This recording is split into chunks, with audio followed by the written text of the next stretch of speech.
कुतुब मीनार और उसके बारे में जानकारी के बाद में हम आगे बढ़ते हैं और बात करते हैं मध्यकाल का जो इंजीनियरिंग वर्क था, अभियांत्रिकी कौशल, इंजीनियरिंग स्किल और जो निर्माण कार्य था, जो आर्किटेक्चर था वो कैसा था, स्थापत्य कैसी थी, किन किन शैलियों में स्थापत्य का निर्माण किया गया।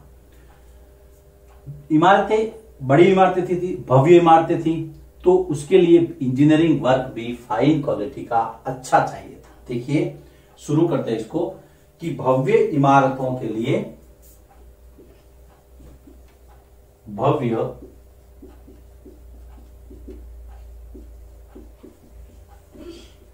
भव्य इमारतों के लिए बहुत अधिक कौशल की, अत्यधिक कौशल और भव्य इमारतों के लिए अत्यधिक कौशल मतलब स्किल, अत्यधिक कौशल और कुशल अभियांत्रिकी की आवश्यकता थी। अभियांत्रिकी मतलब इंजीनियरिंग। आजकल तो डिप्लोमा होता है, उस समय डिप्लोमा नहीं था, सिर्फ स्किल के काम पर काम किया जाता था। लोगों की डिमांड स्किल के नाम पर थी। 7वीं से 10वीं सदी में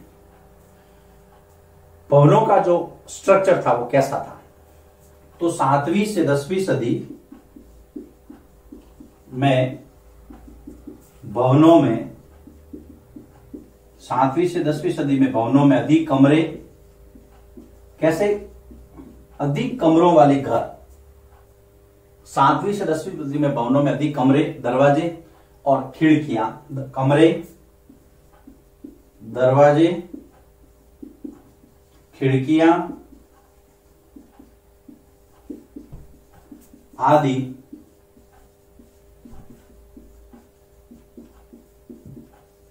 बनाए जाते थे। आगे चलते हैं, 7वीं से 10वीं सदी की ये स्थिति है। फिर छत, दरवाजे और खिड़कियों को याद रखना। अब यहां से देखिए एक समझने वाली बात है। छत आप समझते ही हैं, ऊपर वाला जो पोर्शन होता है, छत, दरवाजे और खिड़कियां, छत, दरवाजे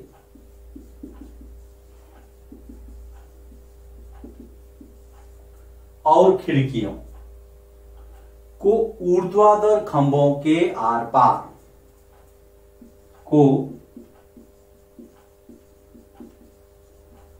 ऊर्ध्वाधर खंभों के आर पार, देखिए इस प्रकार से ऊर्ध्वाधर खंभे होते थे। ये ऊपर यहां पर क्षैतिज रखी जाती थी। आर पार जब अनुप्रस्थ क्षैतिज रखकर बनाए जाते थे।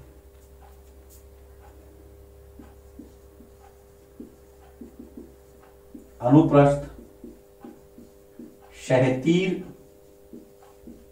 रखकर बनाए जाते थे।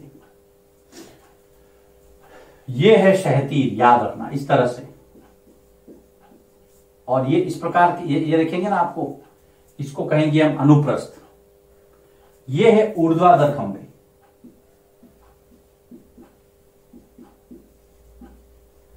तो बाहर आ गया खंभों पर, यह है क्षैतिज। इस तरह से खिड़कियां आपने देखी होगी, हमारे आज भी खिड़कियां वगैरह इसी तरह से बनती है। तो ये वास्तुकला की जो शैली थी उसको कहते थे अनुप्रस्थ टोडा निर्माण। इस प्रकार की जो शैली थी वास्तुकला की, यह शैली क्या कहलाती थी? अनुप्रस्थ टोडा निर्माण कहलाई।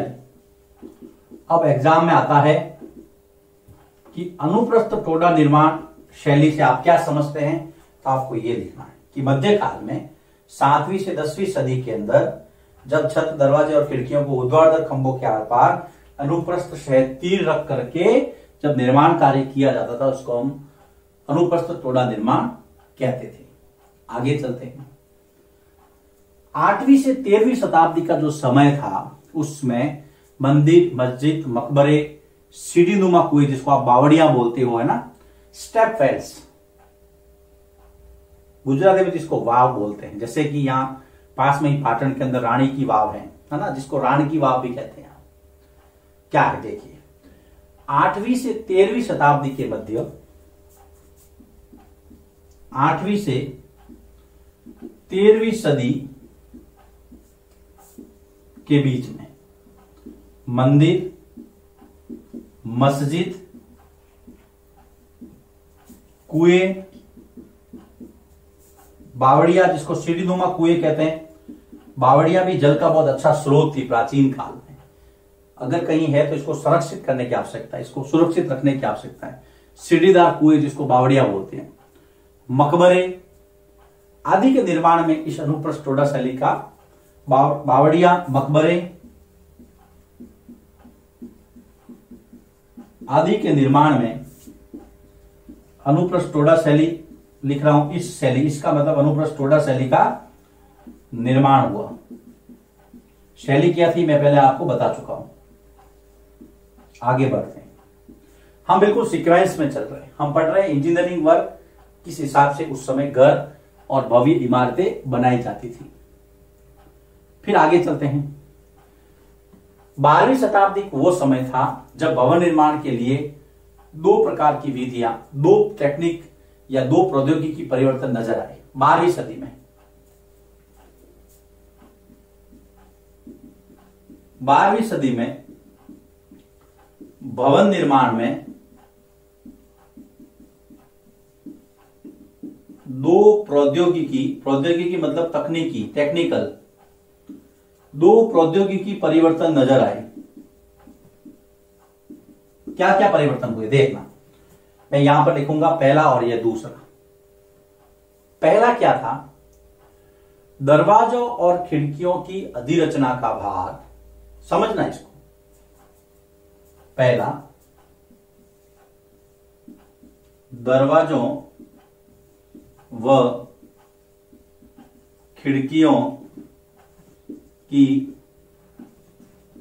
अधिरचना। कोई भी भवन होगा, कोई भी स्ट्रक्चर होगा, उसके दो पार्ट होते हैं बेटा। एक तो होता है आधार जिसके ऊपर वो खड़ा रहता है, एक होते हैं ऊपर वाली रचना जिसको हम कहते हैं अधिरचना। ध्यान रखना, किसी भी भवन के दो चीजें होगी, एक आधार होगा, अधिरचना होगा। तो दरवाजों और खिड़कियों की जो, मान लीजिए खिड़की है या दरवाजा है, दरवाजों और खिड़कियों की जो अधिरचना मतलब ऊपर वाला जो स्ट्रक्चर है, ये वाला समझना इसको। दरवाजा और खिड़कियों की अधिरचना का भार कभी कभी मेहराबों पर डाल दिया गया। अधिरचना का भार कभी कभी मेहराबों पर डाल दिया गया, जिसे चापाकार पद्धति कहा गया। यह आपको ध्यान रखना, जिसे चापाकार पद्धति या चापाकार रूप कहा गया, जिसे चापाकार रूप कहा गया। ये जो अधिरचना है, ये वाली, ये जो अधिरचना है,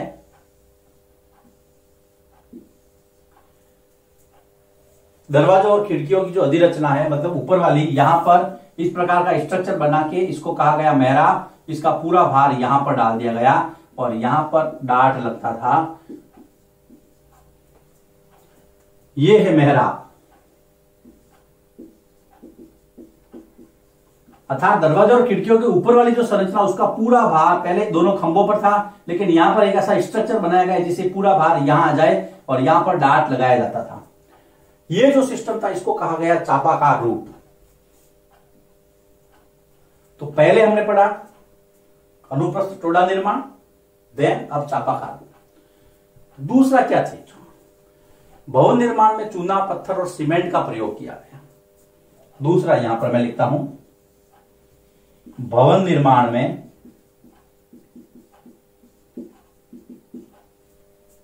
चूना पत्थर, सीमेंट, उन दोनों का प्रयोग बढ़ा।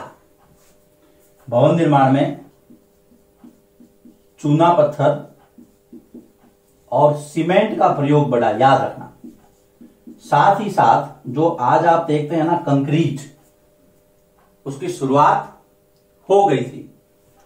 सीमेंट अच्छी क्वालिटी का होता था जिसमें पत्थर के टुकड़ों को मिक्स करके उसकी कंक्रीट बना करके विशाल ढांचों का निर्माण किया जाता था। यह आपको ध्यान में रखना है। जैसे सीमेंट का प्रयोग अत्यधिक हुआ या अत्यधिक होने लगा, ये सीमेंट जो है वो अच्छी किस्म का होता था। मतलब अब सीमेंट यूज होने लग गया, सीमेंट अच्छी किस्म का होता था, सीमेंट इस्तेमाल होने लग गया। देखिए आप आगे बढ़ते हैं। पत्थर के टुकड़ों को सीमेंट में मिलाने से कंक्रीट बनाई गई। मैं कहां लिखूं? यहां लिख देता हूं।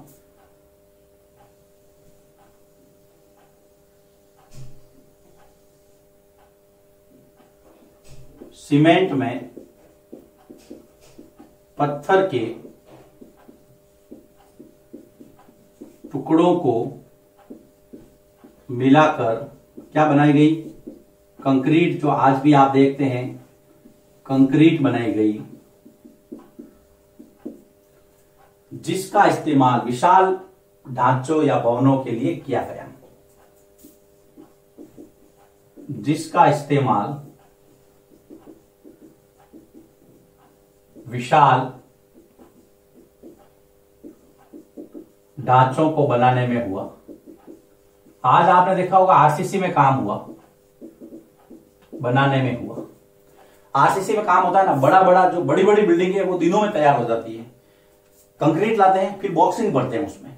आपको अगर समझ में नहीं आए, आप अपने पेरेंट्स से पूछना कि आजकल आरसीसी में, पहले ईंटों वाला जो काम है ना थोड़ा कम हो गया है, थोड़ा क्या मैं कहूं बहुत कम हो गया। सिटी में आप देखिए, अगर किसी के पिताजी कंस्ट्रक्शन लाइन में जुड़े हुए तो आप उनसे पूछ सकते हैं। ये कंक्रीट और विशाल ढांचा, तो उस समय भी ये सिस्टम होता था। चिंता मत कीजिए कि सर आपने ऐसा मिक्स कर दिया, मैं बताता हूं आपको फिर से। इंजीनियरिंग वर्क पढ़ना है, बड़ी बड़ी इमारतों के लिए अत्यधिक कौशल और कुशल अभियांत्रिकी की आवश्यकता थी। इंजीनियरिंग वर्क के लिए 7वीं 10वीं शताब्दी में दरवाजे, खिड़कियां और कमरे ज्यादा बनने लगे। फिर इंपॉर्टेंट है कि छत, दरवाजे और खिड़कियों को ऊर्ध्वाधर यहां पर रख करके एक क्षैतिज, ये क्षैतिज ये रखी जाती थी, मैंने आपको पहले बताया। और वास्तुकला की ये जो शैली है वो अनुप्रस्थ टोडा निर्माण कहलाई, ये वाली। उसके बाद में 8वीं से 13वीं शताब्दी में मंदिर, मस्जिद, बावड़ियां, कुएं वगैरह जो है इसी शैली में बने, अनुप्रस्थ टोडा निर्माण में। फिर आगे चलते हैं। 12वीं सदी में भवन निर्माण के अंदर 2 चेंजेज आए। पहला, दरवाजों, खिड़कियों, अधिरचना, ये ऊपर वाली जो संरचना अधिरचना, उसका भार मेहराबों पर डाल दिया जाता था। ये मेहराब है और यहां पर डाट लगता था जो भार को सहन करता था। और ये जो सिस्टम था वो था चापाकार रूप, याद रखना। फिर दूसरा, भवन निर्माण में चूना पत्थर, सीमेंट का प्रयोग अधिक होने लगा। सीमेंट अच्छी किस्म का होता था। फिर ये लिखना, सीमेंट में पत्थर के टुकड़ों को मिक्स करके मिला करके कंक्रीट बनती थी और जिसका इस्तेमाल विशाल ढांचों को बनाने में होता था। यह है इस चैप्टर का दूसरा वीडियो, जिसमें हमने देखा अभियांत्रिकी कौशल, अनुप्रस्थ टोडा निर्माण, 12वीं शताब्दी में हुए 2 चेंज, जिसमें चापाकार रूप और कंक्रीट, चूना और सीमेंट का उपयोग किया गया। देखिए इसको, इसके बाद में हम अगले